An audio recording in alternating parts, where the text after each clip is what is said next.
Petani padi di Kecamatan Purwodadi, tepatnya di kawasan U2 Karyadadi, petani setempat berhasil mengoptimalkan lahan mereka dengan menanam padi yang dikelilingi dengan pepaya California. Kedua tanaman yang dirawat dengan telaten sehingga subur dan memberikan hasil yang memuaskan.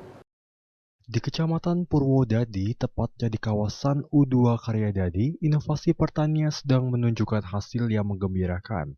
Petani setempat berhasil mengoptimalkan lahan mereka dengan menanam padi yang diselingi dengan pepaya California. Kedua tanaman ini dirawat dengan telaten sehingga tumbuh subur dan memberikan hasil yang memuaskan. Tanaman padi yang menghijau subur di U2 Karyadadi tidak hanya menjadi pemandangan yang menyenangkan, tetapi juga simbol keberhasilan metode penanaman yang inovatif.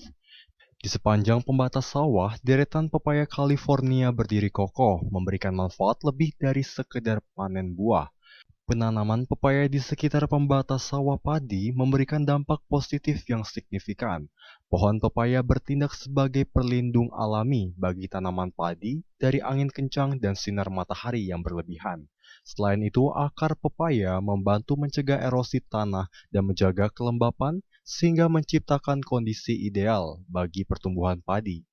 Perawatan yang cermat dan teknologi bercocok tanam yang tepat menjadi kunci keberhasilan ini. Para petani memastikan bahwa kedua jenis tanaman mendapatkan asupan nutrisi yang cukup dan perlindungan dari hama. M. Dhani Rahmadi, Silampari TV melaporkan.